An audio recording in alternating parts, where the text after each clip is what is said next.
Essa é uma mensagem bíblica produzida pela Igreja MSBN Oeiras para o Corpo de Cristo. Vamos meditar na palavra do Senhor, nos Salmos de número 78, do versículo 1 até o versículo de número 8. Diz assim a palavra do Senhor: Escutai a minha lei, povo meu. Inclinai os ouvidos às palavras da minha boca.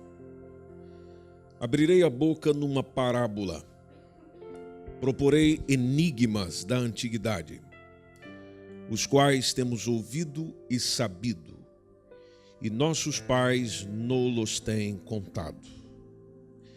Não os encobriremos aos seus filhos, mostrando à geração futura os louvores do Senhor, assim como a sua força e as maravilhas que fez.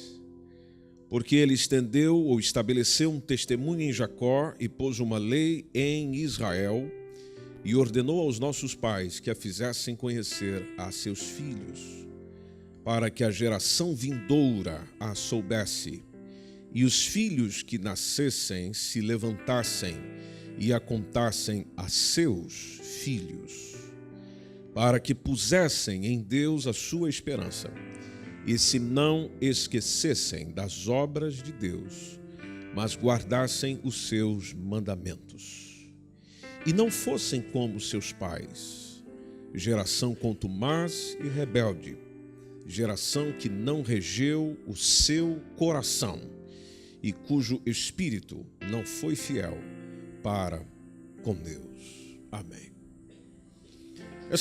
Essa semana eu li uma frase de um senhor chamado Eduardo Galeano. A frase dele dizia o seguinte: nós somos o que fazemos, mas somos principalmente o que fazemos para mudar o que somos. Vou repetir.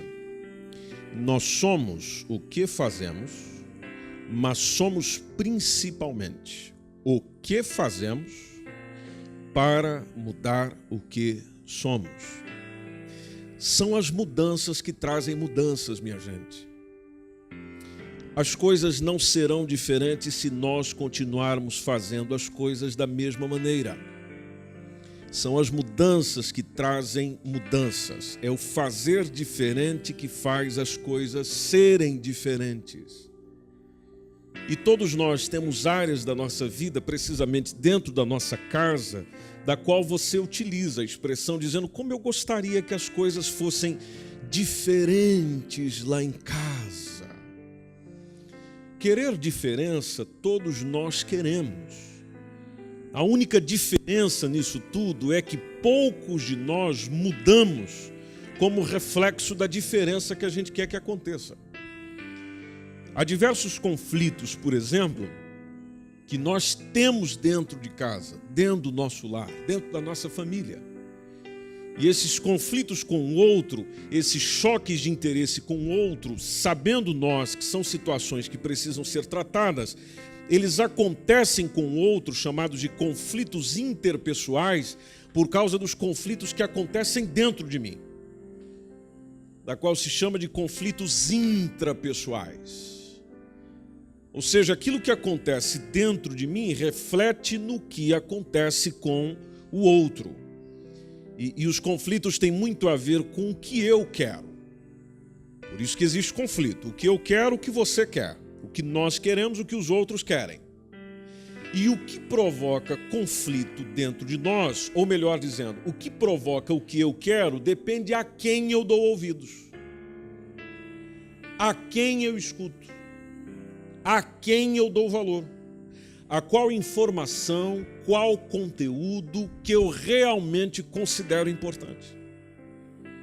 Então, o início desse texto, se você voltar lá no versículo de número 1, o Senhor já começa dizendo o quê? Escutai a minha lei. Povo de quem?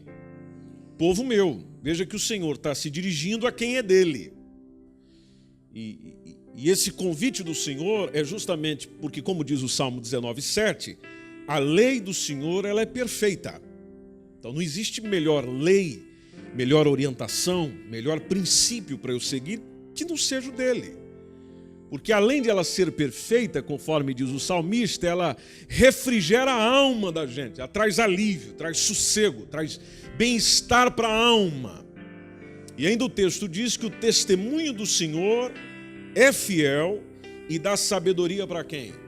Aos simples, aos humildes. Então a sabedoria que eu preciso para resolver os meus conflitos intrapessoais e a sabedoria que eu preciso para resolver os meus problemas interpessoais entre as pessoas, seja dentro de casa, no meu local de trabalho, onde for, ela virá do Senhor.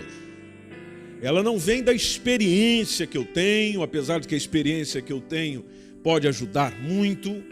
Ela não vem do que eu ouço de tantas pessoas, apesar de que aquilo que as pessoas dizem pode também me ajudar muito, mas o que eu realmente preciso é daquela orientação que vem do Senhor para mim. Essa preocupação Deus tinha desde o início do povo, desde a formação do povo de Israel, porque há um texto que a gente percebe lá em Deuteronômio, capítulo 4, precisamente ali no versículo de número 9, quando o Senhor estava dando orientações ao povo de Israel por meio de Moisés, a nova geração que ia entrar na terra prometida. Aí tem um conselho do Deuteronômio 4 e 9 que cabe para nós também, quando foi dito assim: tão somente guarda-te a ti mesmo, cuida de você, olha por você, atende você, porque se não olhares por si mesmo, fica difícil poder cuidar dos outros. E ainda o texto diz: guarda bem a tua alma. A alma é a sede dos nossos sentimentos e a gente precisa cuidar das nossas emoções, porque em todas as áreas da nossa vida as emoções interferem. Eu te dou o exemplo para você que está nesse culto. A forma que você celebra esse culto agora depende de como você se sente emocionalmente falando. Se você chegar num culto como esse com alegria, porque o dia correu bem, o domingo, apesar do sol não ter aparecido tão bem quanto ontem, mas o dia foi bom, você teve um excelente momento com seu marido, com sua família, com sua gente, ou no trabalho foi maravilhoso, você que trabalhou hoje, as coisas fluíram, vendeu bastante, movimentou, a equipe que você serve junto, que você trabalha junto, a coisa foi maravilhosa e você chegou aqui radiante. Você pode ver que o nosso culto flui gostoso. O oposto, domingo começou já mal, teve problemas o dia todo, circunstâncias que te decepcionaram durante todo o dia. Como é que você chega aqui? E outro detalhe, como é que você oferece o teu culto? Pode ver que fica aquele culto pesado, porque a minha emoção interfere no estado de espírito que eu tenho. Então, às vezes a gente considera que a espiritualidade é mais importante do que as emoções, quando, na verdade, as emoções são mais importantes que a espiritualidade. Porque, às vezes, quando as nossas emoções estão feridas, a gente não consegue nem fazer uma oração. Se você tiver um probleminha com esse irmão que está aí do teu lado, ou alguém que está aqui dentro, você já sente uma dificuldade de adorar ao Senhor, então já interfere na sua espiritualidade. Agora, se tiver tudo bem, seja com o irmão, ou com os parentes, ou com o pessoal lá de casa, você se sente mais à vontade. Então veja que as emoções interferem na minha espiritualidade. Então, se eu quero ter uma espiritualidade sadia, eu preciso cuidar do quê? Das minhas emoções, da minha alma. Por isso a expressão do Moisés dizendo, guarda-te a ti mesmo, do Moisés dizendo, mas o Senhor orientando e falando por meio dele, e guarda bem a tua alma. Por quê? Que te não esqueças daquelas coisas que os teus olhos têm visto. Ou seja, considera o que você já viu, valoriza o que você já viu, e se não apartem do teu coração todos os dias da tua vida. Se você olhar para o contexto, está falando da lei do Senhor, e aí vem mais um compromisso, que é de eu fazer saber tudo isso aos meus filhos e aos filhos dos meus filhos. Ou seja, aos meus filhos e aos meus netos. Aí está lá, a gente voltando para o Salmo 78, verso 1, está o convite do Senhor, dizendo, escuta meu ensino, gente. Escuta o meu ensino, ó povo meu. Presta atenção às palavras que estão saindo aqui. Aí o verso 2 nos lembra: em parábolas eu vou abrir a minha boca e eu vou proferir enigmas do passado. A parábola é uma pequena narrativa. Às vezes você lê parábolas na Bíblia e pensa que parábolas são histórias reais. Não, não são. Com exceção de Lucas 16. Mas no demais é simplesmente uma alegoria, uma produção literária, uma pequena narrativa que usa alegorias para transmitir uma lição moral. Parábola não é fato real. No ministério de Jesus, as parábolas eram muito comuns porque na literatura oriental, que era o contexto de Jesus, as parábolas eram também comuns, que consistem de histórias que pretendem trazer algum ensinamento, alguma lição de vida. Por isso que Jesus contava uma parábola, depois explicava. Jesus contava uma parábola, depois sintetizava o ensino. Elas possuem muito simbolismo. Cada elemento da parábola vai tendo um significado específico. E Jesus fez imenso, um contínuo uso delas. Tanto que até o Mateus 3:13, 13 e 13, e não só, vários versículos dentro deste capítulo, tem a expressão de Jesus, até ele mesmo falando: olha, por isso que eu vos falo por meio de parábolas, porque essas pessoas que me ouvem vendo não enxergam, escutando não ouçam e muito menos compreendem. Agora, uma coisa é certa: a parábola facilita o autoconhecimento, porque quando se conta uma história e se traz um ensino moral daquela história que eu estou ouvindo, isso me leva a uma autorreflexão. Na autorreflexão eu me conheço. Na autorreflexão eu me descubro. Na autorreflexão eu começo a pensar de quem verdadeiramente eu sou, se está próximo daquilo que eu gostaria de ser. E um excelente momento para essas coisas acontecerem é dentro da minha casa. Porque o que eu quero que aconteça fora de casa depende daquilo que eu compartilho dentro.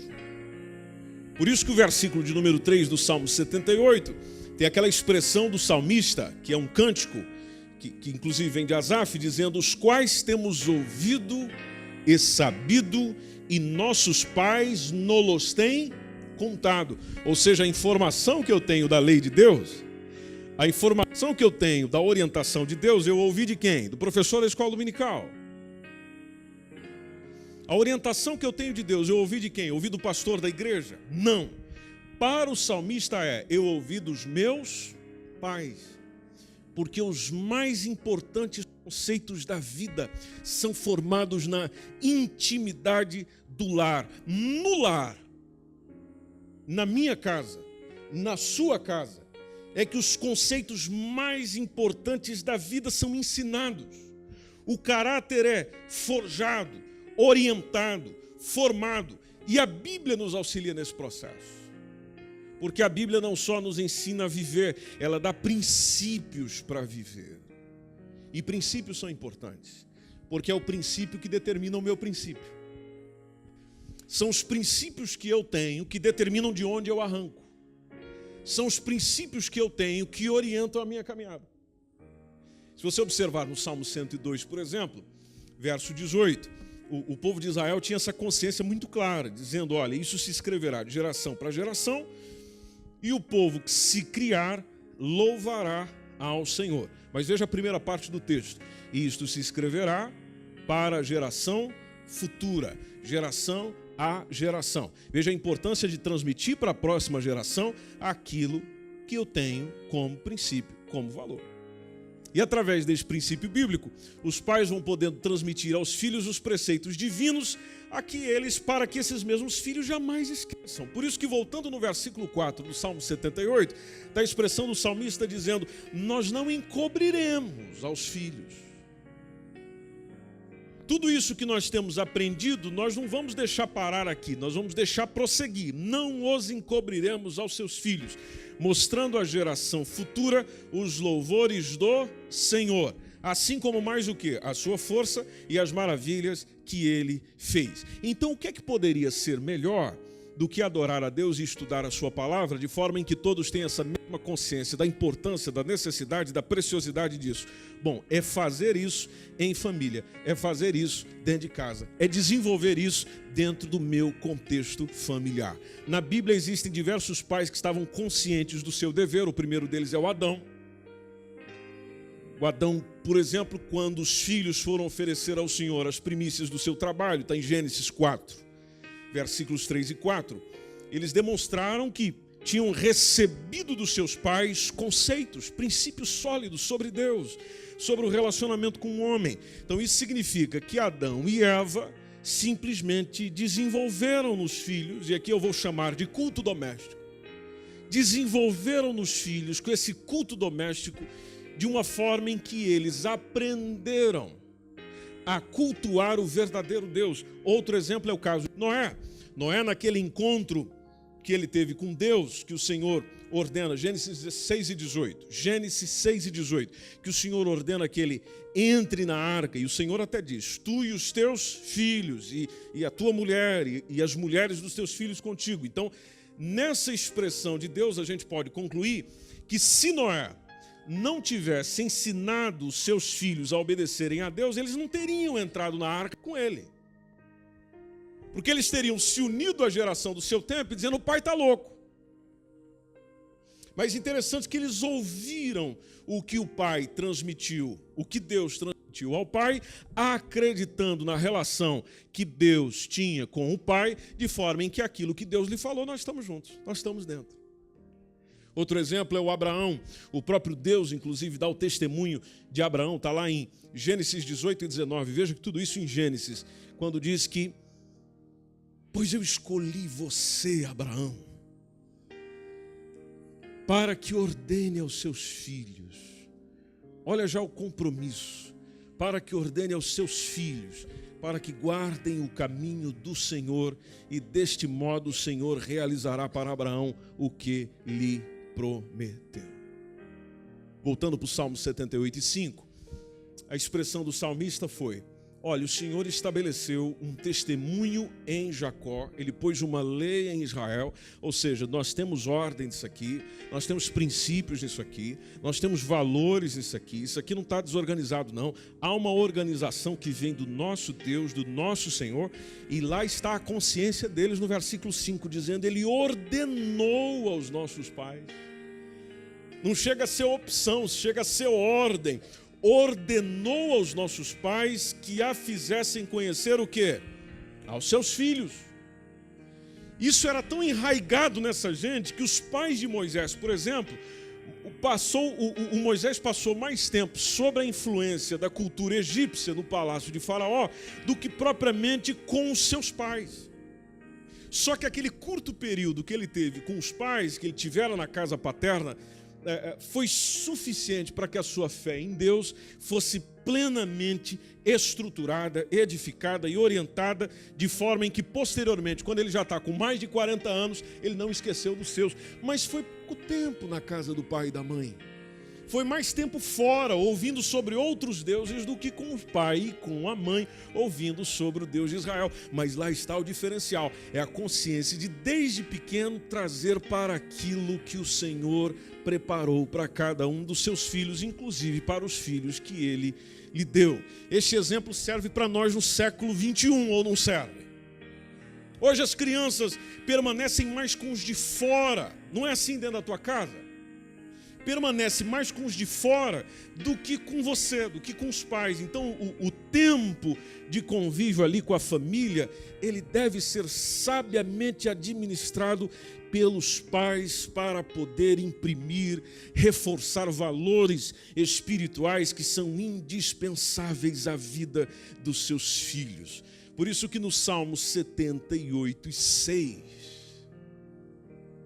a expressão do salmista foi para que a geração vindoura, ou seja, aqueles que estão para vir depois de nós, a soubesse, e os filhos que nascessem,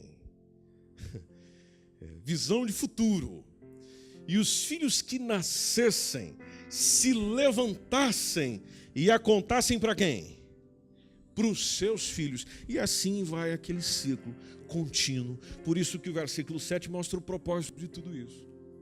E o propósito de tudo isso é para que pusessem em Deus a sua esperança. A esperança do teu filho está onde?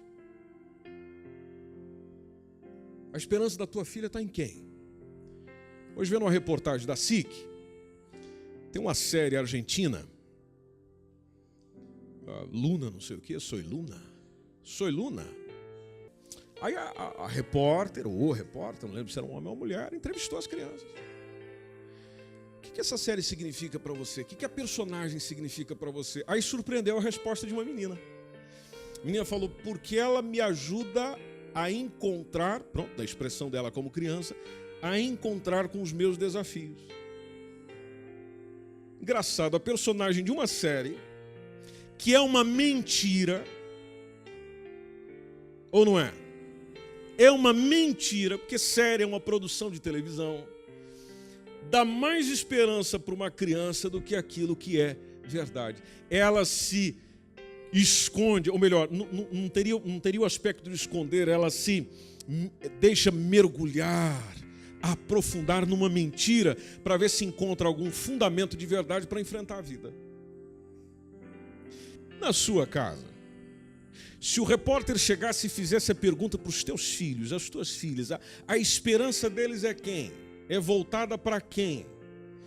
E aí, o caso do texto diz para que se pusessem em Deus a sua esperança e se não esquecessem, principalmente aquilo que Deus diz, não se esquecessem das obras de Deus, mas guardassem o que, pessoal?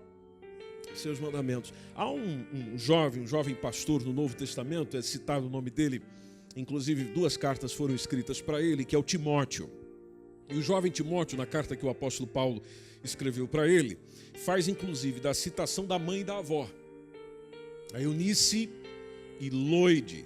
Ele tinha como base um conhecimento que foi adquirido em 3 fontes precisamente. Em primeiro lugar, com os rabinos, que o instruíram na sinagoga, depois os mestres cristãos, entre eles Paulo, mas lá está, principalmente a sua família, a sua mãe e a sua avó. Por isso que em 2 Timóteo 3,15, já na segunda carta que ele escreve a Timóteo, Paulo fez, ou nos faz entender que o conhecimento secular faz uma pessoa culta, mas as sagradas letras, ou aquilo que vem da palavra de Deus, é que faz uma pessoa sábia. Você pode perceber que no nosso tempo, as pessoas cultas são as que fazem as maiores besteiras. Ou seja, tem cultura, tem inteligência, mas não tem sabedoria. E o que dá sabedoria é justamente o conhecimento e a prática da palavra do Senhor. O texto de 2 Timóteo 3,15 diz, a mensagem era, desde a tua meninice, sabe as sagradas letras que podem fazer-te sábio para a salvação pela fé que há em quem? Em Cristo Jesus. Bom, se a gente lembrar das palavras de Jesus, Mateus 7,24, ele disse, todo aquele, pois, que escuta as minhas palavras e as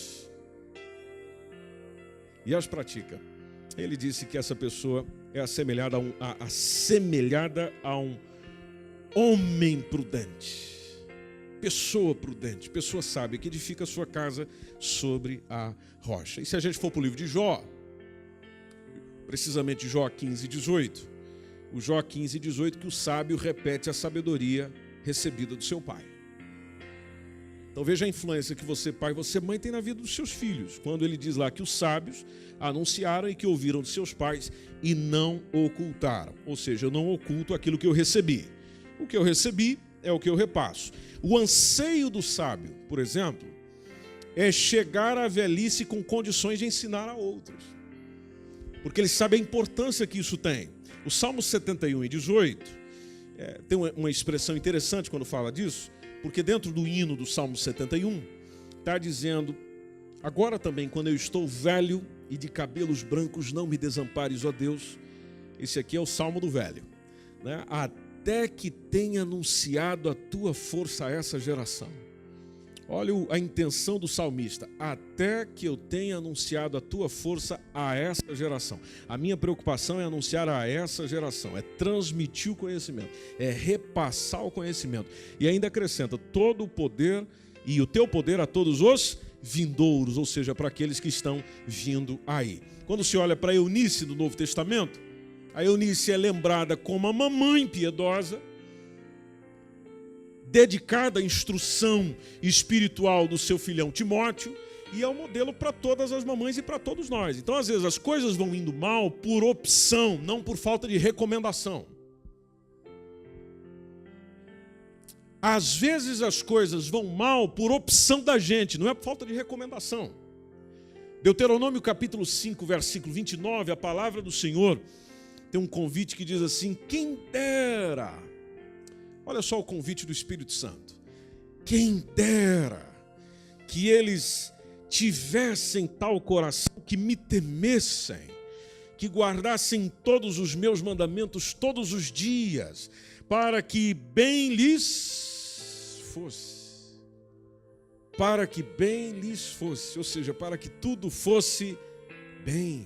E não só a eles, aos seus filhos, por uma semana, por um dia, por um mês. Não, o texto diz: para sempre.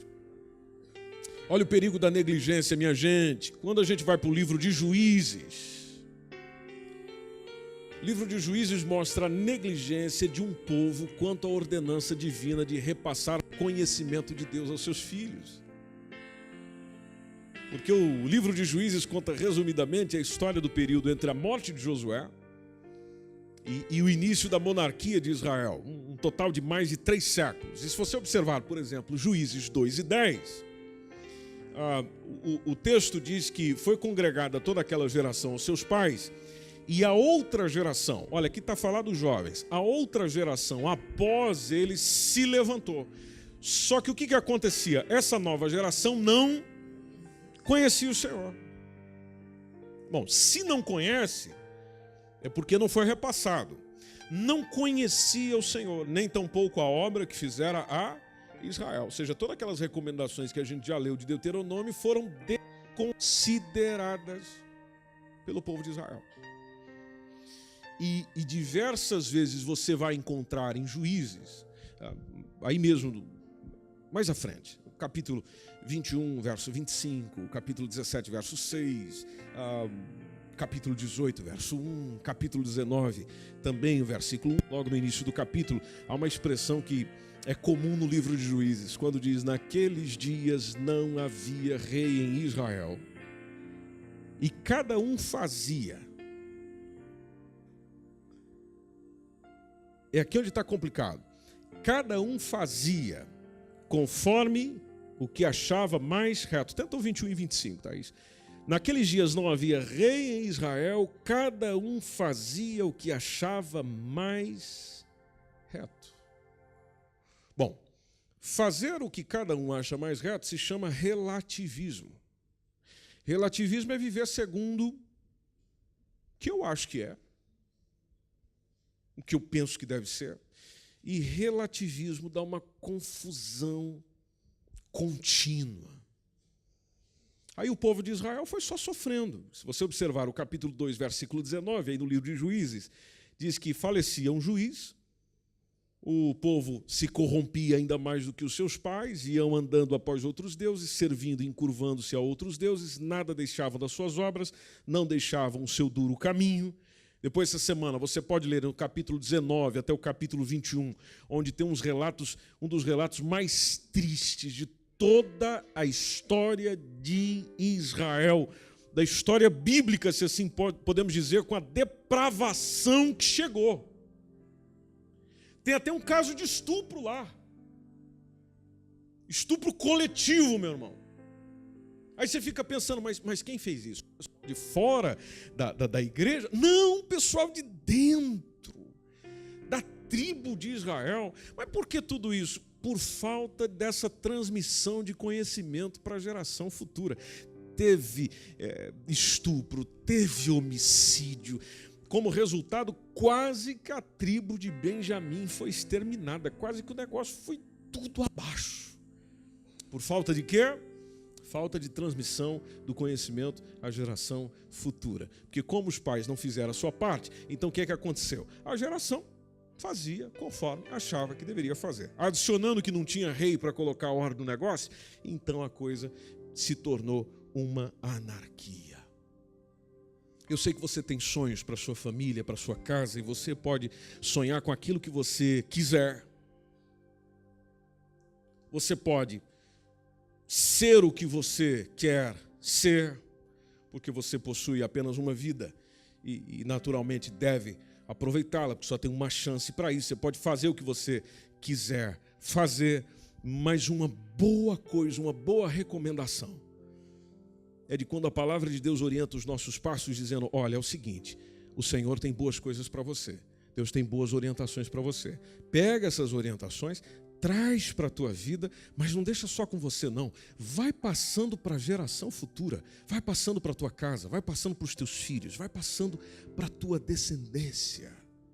É o que diz o livro do profeta Joel, capítulo 1, versículo 3. Fazei sobre isto uma narração aos vossos filhos, e vossos filhos aos seus filhos, e os filhos destes a outra geração. Aprende do Senhor. Veja a expressão do versículo 1 do Salmo 78. Ouve a lei do Senhor, traz para você, vive, experimenta, mas vai repassando, porque o repassar determina conforme o seu nome será lembrado no futuro. E a forma que você vive é determinada pela forma que você vê as coisas.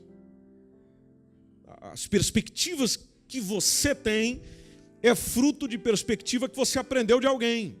Alguém que te deu um sonho, uma ideia, uma visão.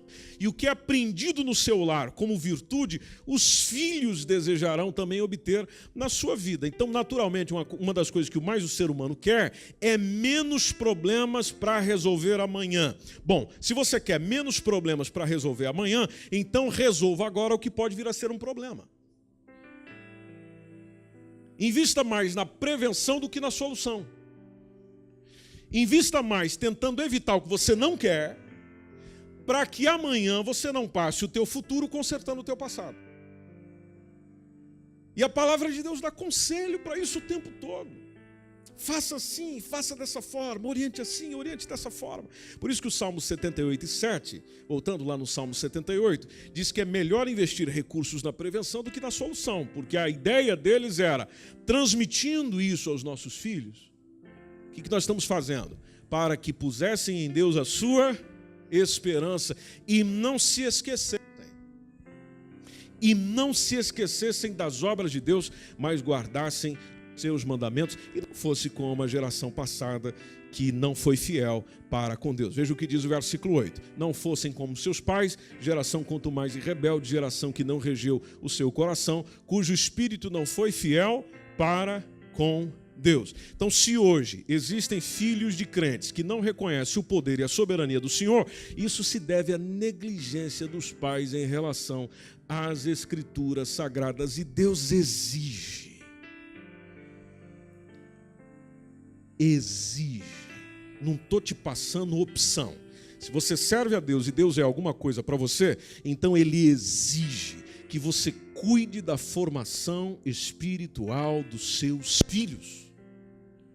Deuteronômio capítulo 11, versículo 19, está lá dizendo, ensinai os mandamentos do Senhor aos vossos filhos, conversando acerca deles. Veja a expressão do texto, conversando acerca deles. E conversa, meu irmão, lembra diálogo.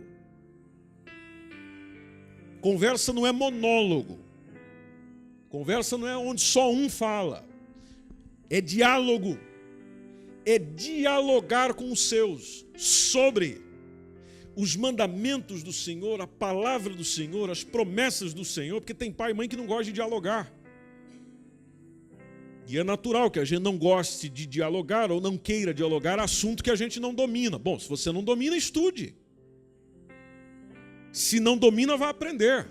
Você tem Bíblia na tua mão, tem dicionário bíblico na tua mão, tem concordância bíblica, tem Bíblia de estudo, tem Bíblia para criança, Bíblia para adolescente, Bíblia para adulto, Bíblia até para mulher.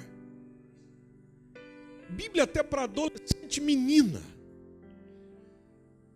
E como se isso não fosse suficiente, Deus levantou entre nós, no mundo todo, pessoas, homens e mulheres fantásticas com um dom de sabedoria para escrever para nós. Livros de diversos títulos, de diversas maneiras, de diversas formas, que vêm trazendo recomendações do que fazer. A palavra de Deus diz: converse acerca deles quando estiverdes sentado na casa, nos momentos em que estiverdes andando pelo caminho, ao deitardes, quando vos levantardes para um novo dia. E se não atentarmos para esse dever, pode esperar resultado desastroso na sua vida. É problema para amanhã. Se quisermos uma família, uma igreja fiel, uma igreja consciente dos seus deveres, nós temos que cuidar dos nossos filhos para que eles mantenham um exemplo de fidelidade, de sinceridade, de aproximação ao Senhor. Isso é feito através do exemplo. Porque a hipocrisia é ensinar para os outros o que você não vive. Isso vem através do exemplo. Se percebe em você, vai ser repetido nele, através do exemplo. E lá está através do diálogo, porque nós vivemos dias onde o diálogo, a conversa, a discussão prevalece. Fruto da democracia, mas prevalece. É necessário continuar a conversa. Efésios 6,4 diz: vós, pais, não provoqueis a ira os vossos filhos, mas criai-os na doutrina, na admoestação do Senhor. Veja, interessante a expressão do texto. Não é criar na doutrina da escola, não é criar na doutrina dos nossos tempos, não é criar na admoestação da sociedade, não é criar na admoestação dos especialistas em educação. Não, o texto diz: criai-os na doutrina e na admoestação do Senhor. Aí tem a pergunta principal: mas de que maneira eu faço isso então? O que eu devo avançar? O que eu devo fazer? O que eu posso começar amanhã? E eu te dou uma sugestão hoje: comece amanhã, se você ainda não faz, o culto doméstico. Culto doméstico. Como a gente tem o hábito de sempre começar coisas novas na segunda-feira, apesar de que a segunda-feira já é o segundo dia da semana, mas lá está o nosso hábito de só começar na segunda-feira. Amanhã, a partir de amanhã, comece o culto doméstico, porque as relações são fortalecidas quando a família se encontra. E é gostoso quando a família se encontra. Reserva lá 10 a 15 minutinhos para orarmos juntos, cantarmos juntos, lermos a Bíblia juntos. Cantarmos juntos, orarmos juntos, lermos a Bíblia juntos. Mas pastor, lá ninguém prega. Tem problema. Abre um texto, lê o texto juntos. Mas pastor, eu tenho filhos pequenos. Então tá bom. Então você compra uma Bíblia infantil e conta a historinha juntos. Mas pastor, quando a gente ora lá, as crianças não dão sossego. Traz ela junto e faz uma oração, nem que seja de 15 segundos. Mas façam isso juntos. Porque esse padrão de vida pode repercutir na geração posterior com resultados excelentes, se os objetivos forem excelentes. Muitos reclamam da frieza espiritual da igreja moderna. A igreja da fria, a igreja não sei o quê, a igreja não sei o quê. Mas os teus filhos estão fervorosos na fé? O pessoal lá da tua casa, do teu meio, está fervoroso na fé? Você está aquecendo as coisas lá em casa com a presença do Espírito Santo? Porque aqui acontece o que acontece lá. Quem adora em casa, adora aqui. Quem ora em casa, ora aqui. Quem medita na palavra de Deus em casa, medita aqui. O culto que a gente oferece aqui reflete o culto que a gente oferece lá, porque não existe local mais íntimo que a gente tem do que a nossa casa. Por isso a recomendação de Paulo a Timóteo, nós vamos orar juntos, tem aquilo dizendo: tu porém permanece, 2 Timóteo 3,14, tu porém permanece naquilo que aprendeste e que foste inteirado, sabendo de quem você tem aprendido. A superficialidade, gente, esse negócio de ficar só no no raso, não está propriamente naquilo que a gente ensina, mas naquilo que se aprende. Nós nunca tivemos tanto ensino de qualidade. Nunca tivemos tantas pessoas sabedoras de informação como nos nossos tempos, mas pobre na praticabilidade. Teólogos que hoje o pessoal fala mais hebraico do que português na pregação. É ou não é? Tem alguns que você vai ouvir, o cara já começa com Bereshit, que quer dizer no princípio. Aí você aprende o hebraico inteiro do Antigo Testamento quase. Aí tem os outros que já vão para o grego. Aí é grego daqui, essa palavra significa isso quer dizer isso quer dizer aquilo. E até nós estamos vivendo um tempo perigoso, que tem gente querendo judaizar a igreja do Senhor, e disso nós temos que fugir. Mas é conhecimento para tudo quanto é lado, gente que fala bonito, prega bonito, que traz aquelas frases que você diz, uau! Que palavra é essa, Senhor? Pois é, meu irmão, o conhecimento aumentou, a coisa tá boa. Tá boa. Pois é, mas isso tudo é só palavra que para ficar mesmo bom, eu preciso trazer para vida.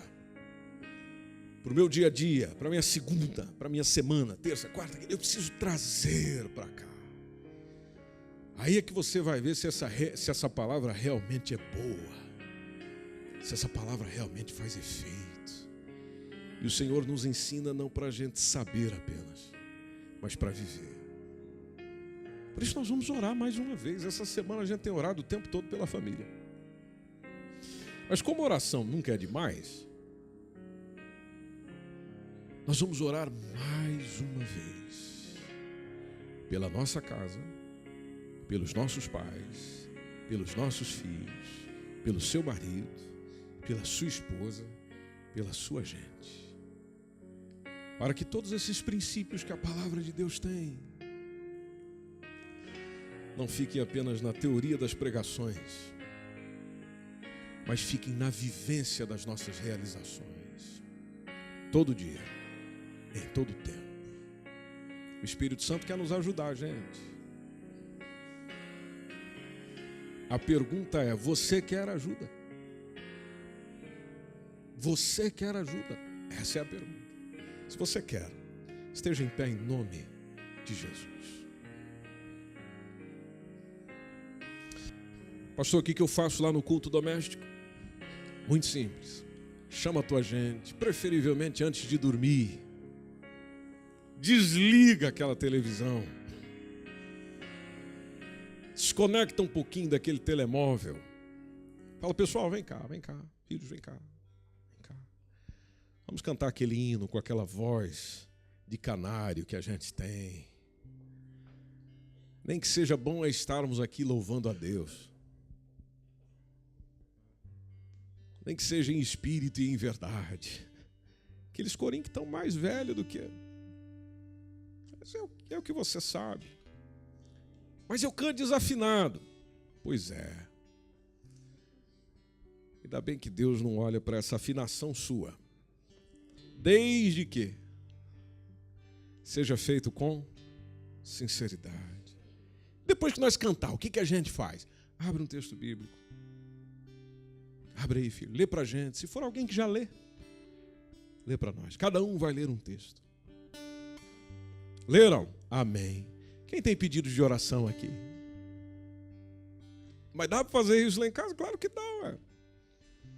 Olha, eu quero que Deus me ajude lá na escola. O próprio pai e mãe fazer os pedidos de oração em favor das situações que acontecem dentro de casa. Nós estamos vivendo dias de crise financeira. Vamos conversar sobre isso. Esse momento pode ser a reunião em família, que começa a mudar a realidade dentro de casa, de forma que o teu casamento melhora, a relação com os teus filhos melhora, as coisas vão melhorando. Por quê? Porque Deus é prioridade no teu lar. Quanto tempo você dedica para refletir em Deus com a sua família? Proteger de ameaças a tua família, fortalecer o seu casamento, orientar bem seus filhos. Dias difíceis, gente, exigem medidas sábias. E você precisa dedicar tempo para isso. E eu que não tenho, meu marido ou a minha mulher não seguem a mesma fé no Senhor do que eu sigo. O que eu faço? Bom, nesse caso, é você e Deus. Podes convidá-los. Caso eles não queiram, porque já é desafiante para você, é você e Deus. Mas não abra mão do seu culto doméstico com Deus. Todo dia, todo tempo, em toda circunstância. Sua família está por aqui? Só se ela estiver. E se você estiver pertinho dela, dê a mão aí um para o outro. E nós vamos orar juntos mais uma vez. Nós queremos abençoar a tua casa, abençoar a tua família, abençoar a tua gente, abençoar teu lar. Se você for feliz dentro do lar, você será feliz em qualquer lugar.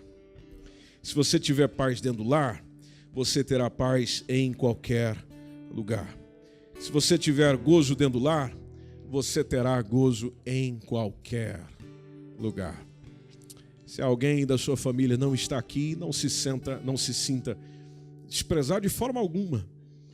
Eles não estão aqui por enquanto, mas que em breve os teus familiares possam estar celebrando ao Senhor com você neste lugar. Neste lugar.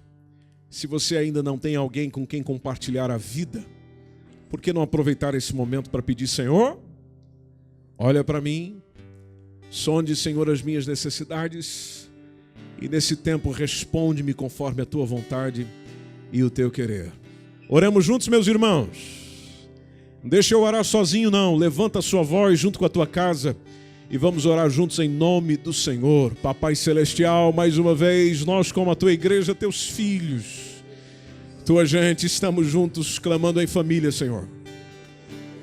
Clamamos em família porque a gente precisa, necessita, carece do teu auxílio, do teu apoio, da tua orientação, do teu direcionamento lá em casa, do teu direcionamento como marido, do teu direcionamento para ser o pai que os filhos precisam, para ser a mãe que os filhos precisam, ser a esposa que o marido precisa, ser o gerente do lar, o sacerdote do lar, o administrador do lar, conforme a tua palavra me ensina a ser, me orienta a ser.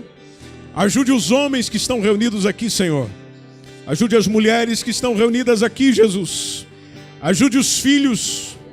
Eu sei que a tua palavra pode continuar tocando em nosso coração, ministrando sobre nós de uma maneira gloriosa e maravilhosa, para a honra e glória do nome de Jesus.